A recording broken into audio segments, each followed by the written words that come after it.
Hey everyone, I'm Cody Dills. I'm Allison Zilla. I'm Amy Derrick. And I'm Brantley Falk. And we're Group 4. Our topic was misconceptions in nursing. For my part in the research, I did nurses in respect. I basically went and researched relationships with nurses and patients and nurses and doctors. And I kind of hope to find out any underlying mistakes that people assume nurses had, like how nurses are in comparison to doctors, or what nurses can say and do around patients, or how they're supposed to act. Surprisingly, I found out a lot of cases for misrespect to nurses is partly due because they don't do anything about it. For example, one article I found detailed an episode of Grey's Anatomy where a nurse was actually criticized for trying to be a patient's advocate, and she was criticized by a physician. To the public's eyes, this could be seen as nurses don't know what they're talking about, and that the doctor knows exactly what should be done with the patients every time. Of course, that's not right, but with the media, that's what everyone's going to believe, and that's what patients are going to think first thing when they step into the hospital. They're just going to think, hey, don't give me a nurse. I want to see the doctor right away. He knows what he's talking about. I also realized that between nurses and doctors, research had actually found that 42% of nursing leaders within the United States admitted that there was some type of abuse, whether it be verbal or physical, that was between nurses and doctors, which is clearly evident that nurses, they are disrespected.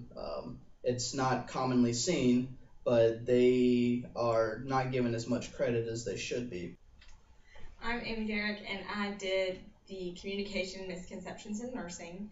And when we think of communication, we commonly think of things that we say, how we respond to things, nonverbal communication with body language and things of that sort. In doing my research, I found a lot of the typical things that I just mentioned about what to do and what not to do with your verbal miscommunication, and also with your body language and how that can be miscommunicated. Some of the typical things that you'll come across is a lot of nurses don't know how to communicate, or everything is about perception to the patient. And so if you're running around crazy from task to task and you're acting stressed out, then they're going to perceive you as stressed out. If you're crossing your arms and you're sighing and you're rolling your eyes, that's going to be seen as disrespectful, and it's going to seem like you don't have time for your patients. And whether you truly feel that way or not, it's all based on perception and your communication to the patient. Something I found that, ironically, of course, is a part of communication, which is the opposite end of listening. They said in research that the most harmful thing that we do is we don't listen to our patients. And of course you think, well, duh, I listen to my patients because, you hear what they say and you interpret it in your head and you respond. But, a lot of times, especially in the nursing profession, when you're jaded and you come in with the typical responses of this just cliche reassurances of you'll be fine, it'll be okay, don't worry. Well, they're going to be worried. You can't just write it off as a cliche.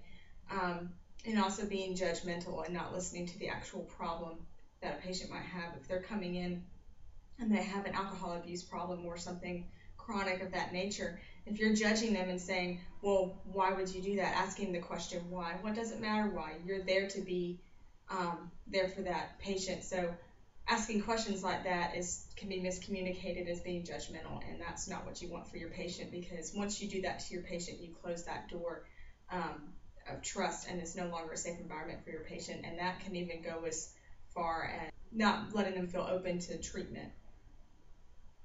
For my subtopic in misconceptions of nursing, I chose stress. When people think of nursing, they always think, wow, these people are insanely busy and they have so many responsibilities they can't possibly keep up. In the interview, Amy's husband even mentioned that sometimes they're so stressed, nurses cross a line of rudeness, basically, because they blame their stress and they just assume they can act however. And this really isn't how it should be, because it's bad for the patients, it's bad for the patient's family. In fact, in the research, it actually said that nurses are actually more stressed by the patient's family than the patients. And that's just not how it should be, because the patients are the primary concern of the nurses, not the patient's family. I mean, they need to be nice to them, but it shouldn't be detrimental to the patient's care.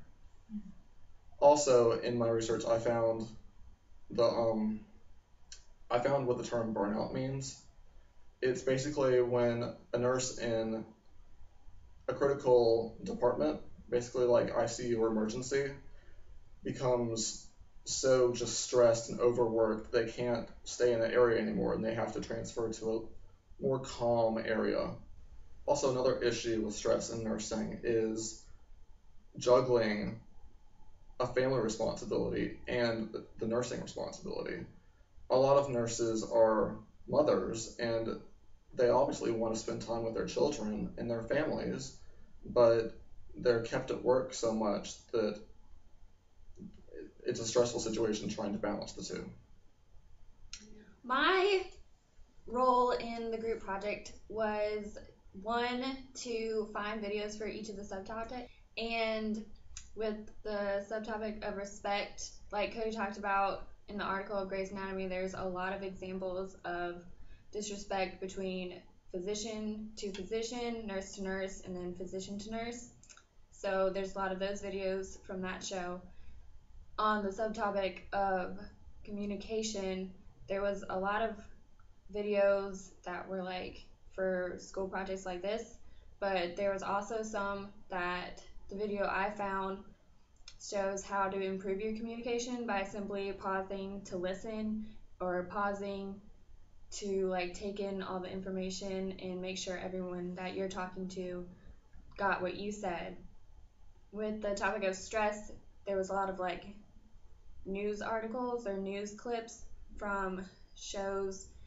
The one I chose was about a nurse, and it's about how she relieves her stress. It brings up the topic of burnout, like Brantley talks about, and it shows how important it is to have a stress reliever in the occupation of nursing. My second job was to create the group wiki, and this was kind of tough because I have never really worked with wikis before until this class.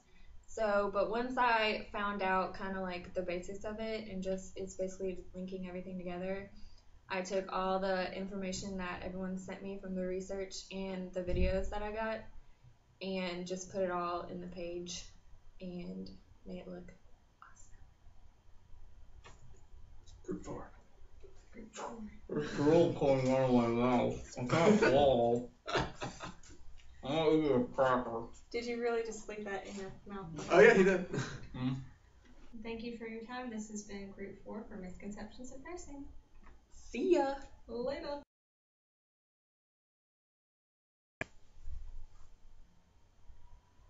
Hey everyone, I'm Cody Dills. I'm Allison Casella, I'm Amy Derrick. And I'm Brantley Falk. and we're Group 4, and our topic was misconceptions in nursing. What is that? I thought we were going to do the big group thing. No. Okay, are we not? I mean, Well, you can. I can spell out 4 crackers. And we're Group 4. We put 4 crackers. I was like, what'd she say? Yeah, I'm just like, you're just like, ah.